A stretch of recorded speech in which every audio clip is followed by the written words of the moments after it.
Hello, and welcome to the Math Show. I'm your host, John Noonan. You might be wondering why I'm in my spare bedroom and not in my basement studio. Well, what you can't see from this picture is that there's a thick coat of dust over everything in my basement studio. And so I've moved operations up to the spare bedroom. You see, a few days ago, someone decided to hit our house with their car. And um, the force pretty much destroyed our basement. So just want to sort of point out some little features of this photo here of the basement wall. You might notice a chair that's been crushed underneath the cinder blocks here. That's the chair that I would normally sit in when we're watching TV or movies.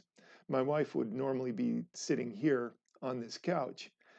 So we're very thankful that neither of us were down there at the time of this impact. I was curious about some of the mathematics behind what happened when this car smashed into our house. And so I thought it would be a good time to test out my new studio and do a little bit of math. So here's the diagram from the police report. Let's zoom in on this to see exactly what was going on. The driver crossed a lane of traffic on South Edgewood Road and hit not one tree, but two trees before hitting our house. Now, it's interesting that this driver decided to miss this fire hydrant. Might have slowed down the approach to the house. But there you have it. That's sort of a diagram of what went on just prior to the accident. Now, in the police report, there's this statement that the police officer made, or the police officer wrote down. I've changed the name of the driver to protect him, and also because my wife told me I had to. So anyway, in this narrative, Frank Furter drove his vehicle into the residence of 1117 East Vine Street. Now, the thing that I'm really interested in is this statement right here, that Frank indicated that he was traveling northbound on South Edgewood Road at approximately 40 miles per hour. You should know that South Edgewood Road has a speed limit of 25 miles per hour. But that really doesn't play into the mathematics of the situation here. What I'm interested in is the amount of energy that Frank was imparted to our house when he hit our house. So let's go ahead and do the calculations. So we have 40 miles per hour. Okay, so Frank is traveling at 40 miles per hour. So that's his velocity. Now, of course, as you know, no one likes dealing with imperial units. So we're going to change to metric here. So we have 40 miles per hour, and there are 1.609, or well, 1,609 meters in a mile. And so multiply that by 1,609. But then there are 3,600 seconds in an hour. So we're going to divide by 3,600 to get a final velocity of 17.9 meters per second. Okay, next we need to know how much this car weighs, because here's the thing that we're going to do is we're going to compute kinetic energy, which is 1/2 mv squared. So I need to know, I've got V here, and I need to know the mass. Well, it turns out I looked up the curb weight of the Chevy Cruze that this guy was driving, and it turns out that the curb weight is between 2,800 and 3,300 pounds. Once again, imperial units, of course. I thought I'd go with the 3,300 pounds because I figured he's not just carrying the car. He's got his junk in the car. He's probably got some golf clubs in the trunk, and his body, of course, and who knows what else, drug paraphernalia. I don't know.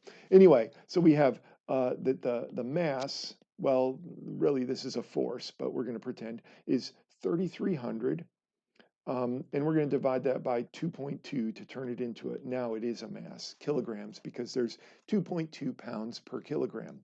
So 3,300 divided by 2.2 makes 1,500. So 1,500 kilograms is the mass of this vehicle. So let's go ahead and compute the kinetic energy. Take that mass times 17.9 squared, and then divide everything by 2, and I get 240,307 joules. Now, I know that if you're an engineer or a physicist, you're familiar with joules, but most of us aren't familiar with joules. And so I thought I would convert the joules to calories. So those joules, when you divide by 4.184 calories per joule, gives you 57,434 calories.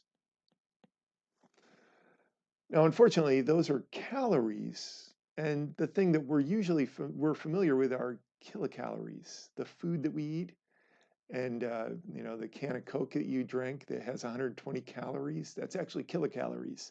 And so, um, to make this into kilocalories, I move the decimal place,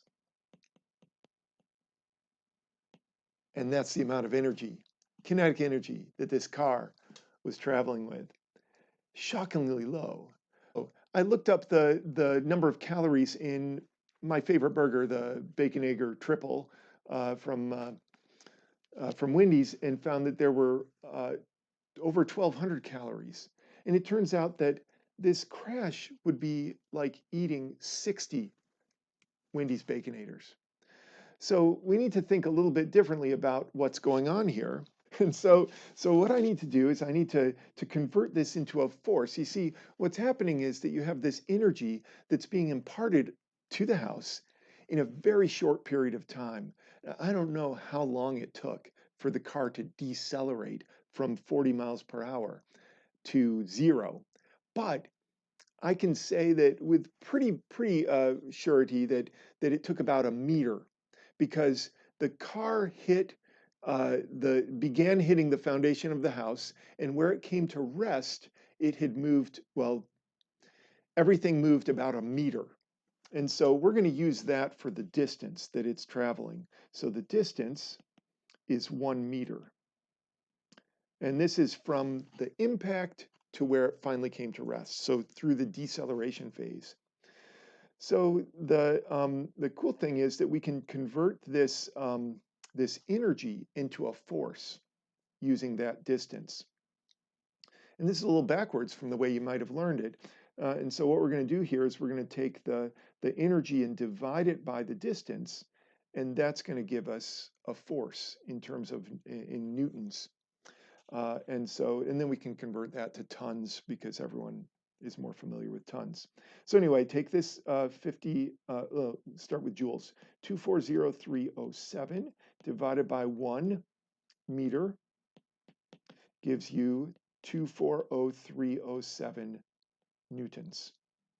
So that's what we're looking at, is the number of newtons that's the amount of force that was imparted to the house at the moment of impact. It's about 4 newtons per pound.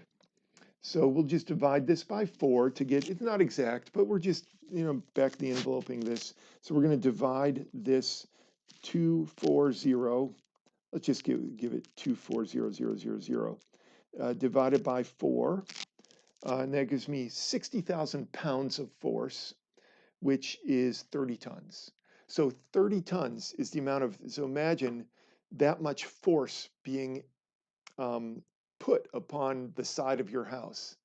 Of course, there are going to be cinder blocks strewn out across the basement and so forth. Well, I hope you found this entertaining.